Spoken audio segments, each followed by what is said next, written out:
So, tell me about Wolf's Rain. So, before we start, this show really made me want to discuss our rules on seasons. It's not a hard and fast rule, but as people might have noticed, we only do one season of a show at a time right now. Probably at a later point, we'll go back and do later seasons of some of our favourite shows. I know we want to do more Seven Deadly Sins. Especially since Season 3 is coming out soon. I'm excited for Season 3, I don't know about you. Oh yeah. I want to know what happens to the Deadly Sons. Me too. But here is where I feel like we need to discuss some stuff, because this show was originally released in Japan all as one season. When I saw it split into 2 seasons, which is what you saw it as, right? It is. It's what all Americans saw it as, especially if they got the DVD versions. Well, now that's an interesting question, because on the DVD release, it's split into 7 volumes. True. However, I am well aware that in whichever way we do this, as 1 season, 2 seasons, 7 seasons, 48 seasons, just doing 1 episode at a time, someone is going to get upset that we did it wrong.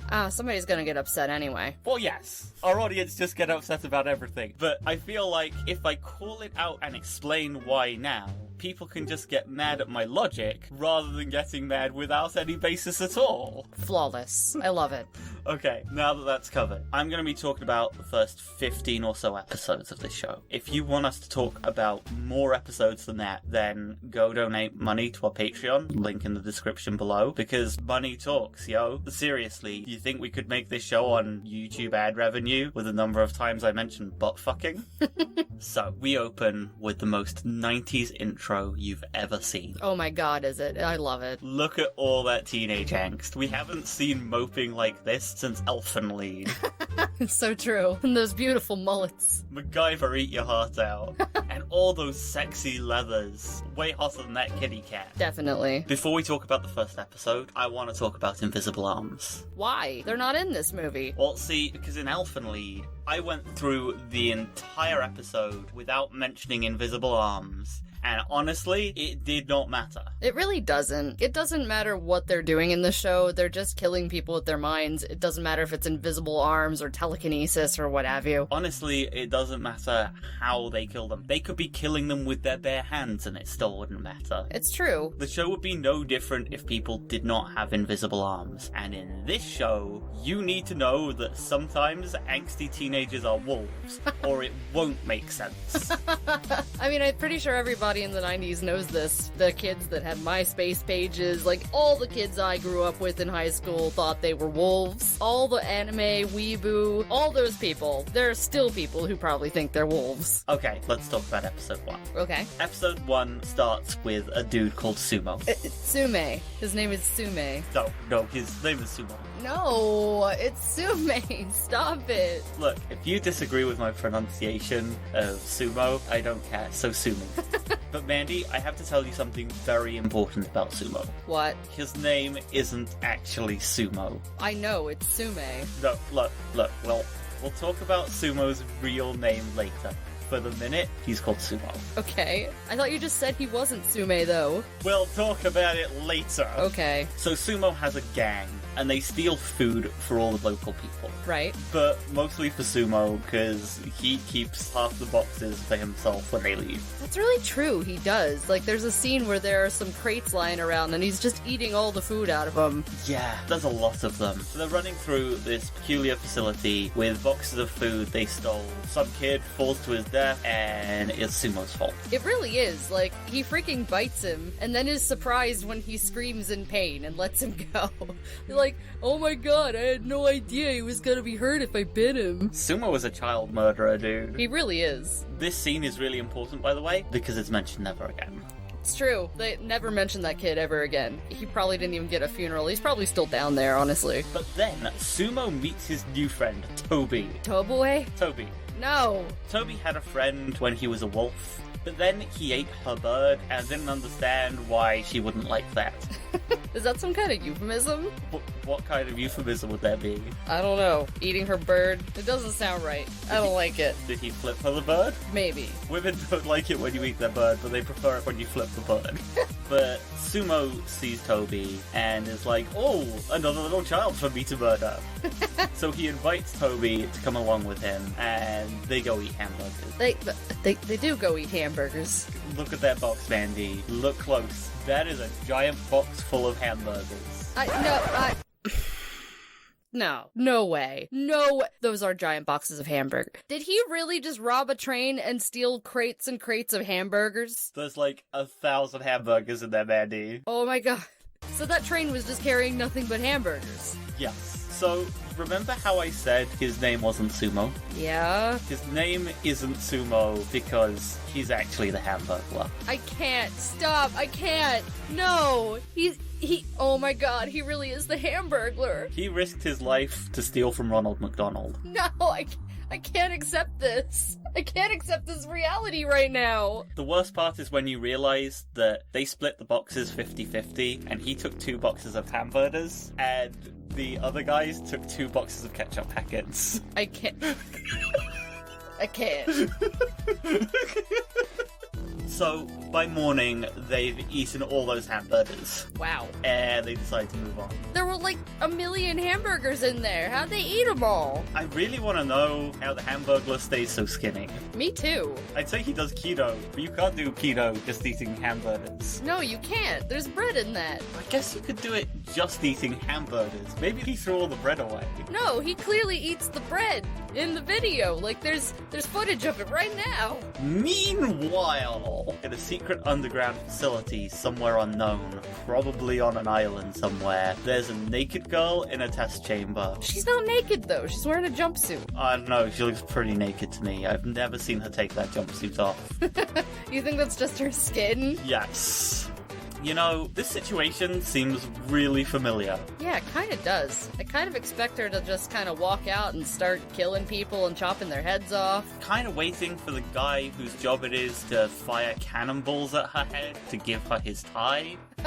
So, this chick's name is Chester. Cheza. We're probably never going to see her again. Like, it's only a brief scene showing a chick in a vat. I can't imagine this being important at all.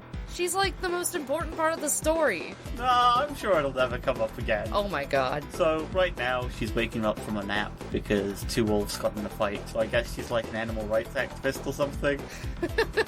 She's like a vegan Tumblrette. At the same time, there's another wolf boy, the white wolf, Kiefer. Kiba. Kiefer. Kiefer's a stupid name. Reefer. No. He's been caged by the police because in this awful dystopian 1990s, we don't have an independent animal control. So you just call the police for everything. Yeah. It's like, help, I have a fire. Police. Stray dog. Police. I have a heart attack. Police. Cockroaches. Police. My house just got robbed. Police! I want a performance from Sting. Police! And while Kiefer's sitting in his cage, he listens to the police talk about how wolves have been extinct for 200 years, which is really funny to me because I imagine they think of them like we think of the dodo. As in, we don't ever? Have you seen pictures of dodos? They look so dumb and fat. They really do look kind of stupid. And I imagine that's how the police think of wolves. Dumb and fat, like the Hamburglar. She's like, look at those dumb old doggos. It's no wonder they went extinct. I bet they ate like 1,000 hamburgers in an evening. So, Kiefer escapes prison. I know I have a tendency to skip details, but I'm not skipping shit here. He just escapes prison. It's really true. Just in one scene he's in a cage, and in the next he's just walking around outside. It's like, wait, what happened between these two events? He escaped prison, obviously. I feel like that's a little important. Look, we don't have time to discuss how people escape prison. We have to talk about important, exciting things, like a girl taking a nap in a vat.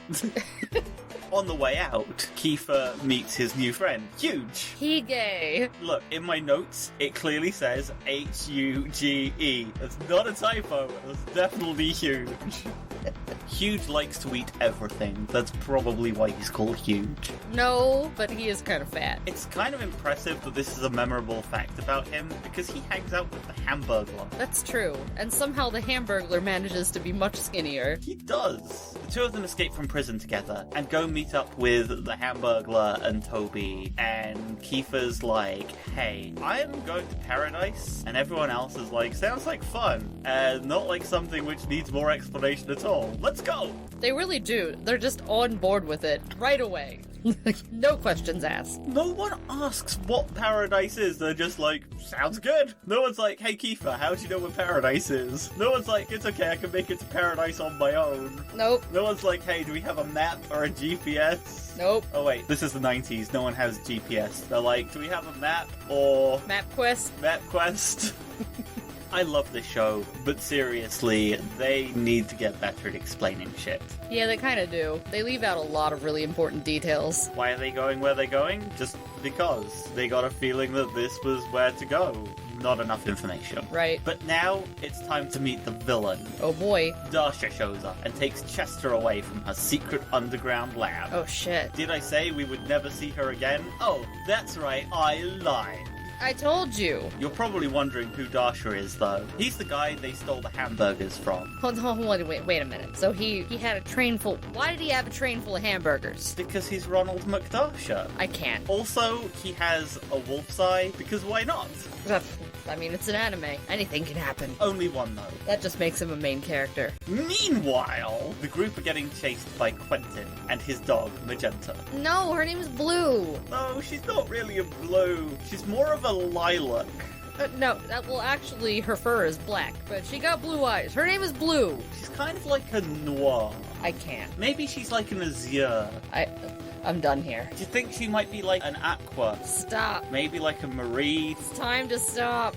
What about an aquamarine? Alright, this has gone on She too might far. be like Tucker colored. This has gone on too far. Quentin is a wolf hunter, but he's not had a wolf to hunt for a while since they've been extinct for 200 years. Yeah. So he's become an alcoholic. I wonder where he makes his money now. Like, does he just kill dogs and tell people, look, I got a wolf, and they just feel sorry for him? No, clearly, he's a wolf hunter. He gets his money by hunting wolves. What is hard to understand about that? He must have been the best wolf hunter ever if they're extinct now. Not only are they extinct now, they've been extinct for 200 years. They've been extinct since before he was born. That is a good-ass wolf hunter. Hold on a minute, something's not adding up here. Seriously, Quentin, I think this is just an excuse to be unemployed. So, chased by Quentin, the group ends up stumbling into the lab where Ronald McDasha is stealing Chester, and he's immediately like, yo, you kids look like kids, but I know you're secretly wolves. How? Except for you, you're obviously just the Hamburglar in a shitty disguise. Nice. Get away from my hamburgers. Rubble, motherfucker. Then he goes and takes Chester away to his airship. You know, the McHindenburger. Stop. Not the McHindenburger. I mean, I see no risk to traveling in the McHindenburger. I'm sure it'll be fine. None whatsoever. Then the group have to run away again. You know, run away from the running away they were doing. Oh, yeah. Meanwhile, Quentin runs into Sunny, whose wife, Cher, was supposed to be guarding Chester. Sonny and Cher, really? Cher didn't stop Ronald McDasha from taking Chester and just sat there singing Baby Don't Go.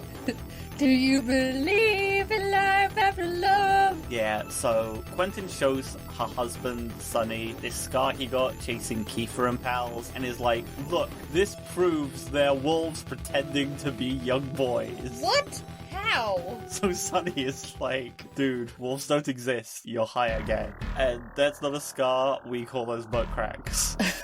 Everyone has one, Quentin. And Quentin's like, did you say crack? Because, like, I'm jonesing real bad right now. Oh my god. Also, they talk a bunch about Goodnight Moon. Goodnight Moon. Oh, the tome. You're talking about the lunar tome. Yeah, Goodnight Moon. It wasn't Goodnight Moon. It's supposed to be plot relevant, but I'm pretty sure Quentin just brings it up because he hasn't really been happy with his life since he was a little child, and all his alcoholism and drug use is just a way of chasing that childlike high of loving life and shunning responsibility. That's horrible. Is it 90s angst enough for you? Definitely. Sad that his happiest memory was reading Goodnight Moon with his mom. It could have at least been Morgan Freeman reading Everybody Poops. Oh, that was my favorite book. I mean, that was my favorite reading of that book. Or Samuel L. Jackson reading Go the Fuck to Sleep. Then again, Sumo's still chasing their Mackie D's high, so I guess everybody in this show has their problems. I guess they do. Classic 90s angst. Classic. By the way, Sunny and Cher are a really big part of the show. They are. Cher's always chasing after the Wolfie boys, and then Sunny saves her from horrific danger and is like, I got you, babe. But I'm probably never going to mention them again because they are both completely pointless to the plot. Yeah, they kind of are. And they both wind up just dying in vain. They really do. Spoiler alert, they both die in vain. By the way, can we get like a completely pointless to the plot shirt at some point?